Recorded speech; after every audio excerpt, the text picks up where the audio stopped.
Yeah, thank you very much. I would like to take opportunity and on behalf of the African Union Commission to thank ICPAC for inviting us to intervene during this webinar. And we've been asked to speak about the observation for climate change and ecosystem. And this is what we'll do.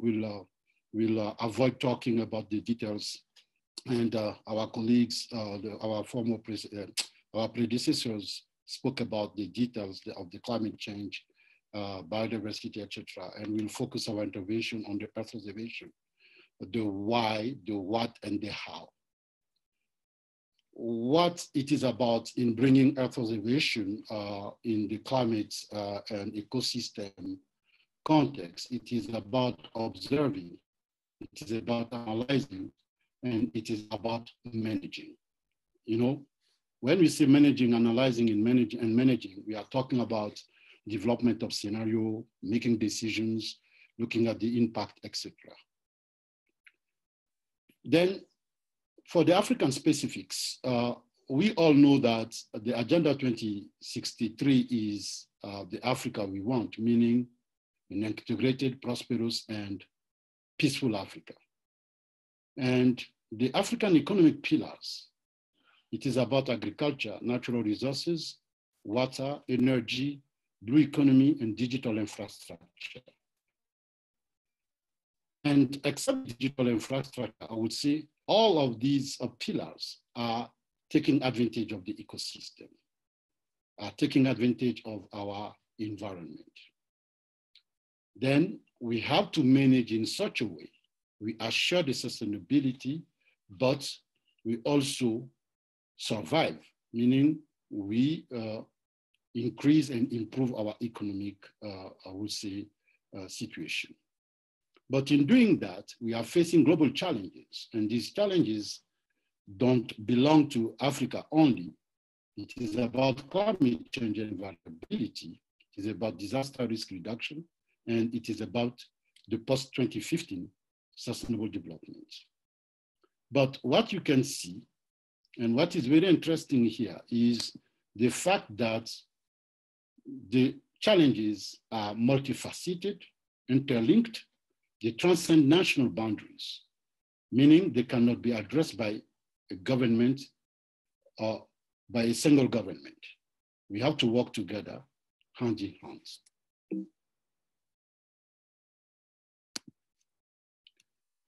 Then when we look at really the context of our ecosystem, water and natural, when we look at the land, we are talking about water and natural resources. When we look at the marine and coastal side, we see that the context and the issues are very complex. There is no, we do have several issues, therefore there is no single solution to address all these things. This complexity requires some infrastructure and some human capital, which is one of the challenges of Africa in terms of Earth observation. Then it is in this context that African Union puts the space in the heart of the Agenda 2063. Space is a key pillar. As you can see, the space can address several priorities of the Agenda 2063. But today we'll focus our intervention on climate change, biodiversity, and ecosystem. The African Outer Space Program, because of its importance, is one of the flagship programs of the African Union Commission. And the implementation of that policy, I will talk about the policy, is happening in a favorable worldwide context with real emerging new opportunities. We have more data available, satellite data I'm seeing. We have now a change from the old space to the new space. What does it mean? Before, the space was the business of government for developed countries. And it was taking a lot of hundreds and hundreds millions of dollars to build satellites, years and years. And today, we are in the era of the new space where the private sector brought several innovations. We have small satellites, nano satellites. They don't cost like it was before, and they don't take time. These are opportunities. And the connectivity being one of the problems in Africa, with the new development in the space arena, the connectivity will be improved, meaning we can share data, we can even share, we can deliver services in almost real time. There are several, to talk about Earth observation, we have several initiatives in Africa. We have some existing initiatives, Digital Earth Africa, Survey, AfriGeo, RC, which are the institutions or associations bringing together experts and scientists, even decision makers together. And we also have GMES in Africa. GMES in Africa is the opportunity for me on behalf of the African Union Commission to underline the collaboration with the European Commission through the Copernicus program. They are funding through the PANAF program also. This single continental, the first continental, full continental Earth observation project or program. It is covering all Africa. For the first time, we have a program, Earth observation program covering all Africa. And you can see here that, you know, Northern Africa, which was in the past a little bit absent, is now present. And GMES in Africa are covering two services, marine and coastal area, and also natural resources and water, I would say land. And we have proposed 8 applications to cover under the marine and coastal areas, and 15 applications for land and water projects.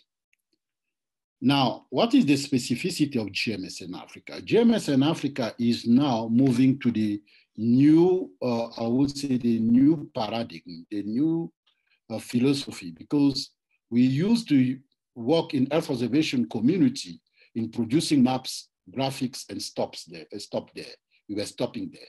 Now, GMES in Africa is bringing that new philosophy, which is to provide a service. What does it mean? We do the same we were doing until we produce maps, we produce graphics, etc. But this time we should initiate from the scratch with the involvement of the end user or the clients, if we look at the disease angle, or the decision maker. And all over the process, they're involved, we dialogue with them, and we provide them with a service. The service is no more about map. It is about the information they exactly need to move forward with their own business. And we look at their feedback to improve again the service. That is the spirit of GMES in Africa. And GMES in Africa, it is about 122 institutions, African institutions, 45 countries are involved. And again, GMES is the implementation leg of the African space policy and strategy, which have the strategy and the policy, they have 2 key points to keep in mind. The first thing is to better coordinate African space matters. You know, we are talking about Earth observation, but it is true for other segments, space segment, astronomy, etc. But for the Earth observation, we have to coordinate at the continental level because we have, I would say, 3 types of countries in Africa. Some countries very well advanced, South Africa, Egypt, etc., Nigeria, etc. You have the newcomers, those who are really embarking. And you have the big chunk of the African countries that have very big users, but they do not have capacity. In coordinating, working together, we can, you know, those who are in advance can pull those who are behind. And the second point to keep in mind with the African space policy and strategy is that we have to create a regulatory framework to allow the space activities to happen in supporting different services. For example, for climate change, ecosystem, biodiversity, people will need data. But from a country to another country, you may realize that the data sharing policy Sometimes it's very difficult, sometimes it doesn't exist.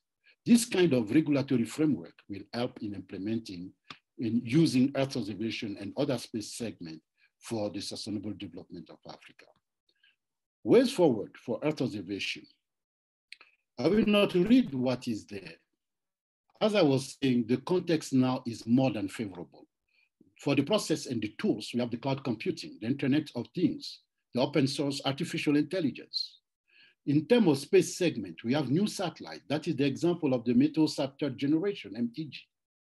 In terms of infrastructure, we can use now the mobiles technologies and the geopositioning, etc. The ground segment, in situ data and usage of climatological records. That is true for the climate. It is true also for all kinds of, I would say, applications. Bottom line, what we have to keep in mind here is for a better use of Earth observation to address climate change, ecosystem, and many other applications, Africa needs to work on the human capital. We need to train more Africans. 60% of the population is young. That is an opportunity. That is one thing, and there are 3 types of training. We can talk about that deeply later. There are the training on the job, there are the classroom training, and the online training. All these kind of things are very important. The private sector will play a key role. We should start initiating the startups creation. That is very important. It will create jobs for young people. And on the top of all that, we should continue encouraging countries to develop national space policies, but more than developing the policies, implementing them and bringing all stakeholders together. Thank you very much. I will stop here. I hope we'll have opportunities to go through several questions to clarify the things, but I was to introduce the subject. That is what I'm doing. Thank you very much.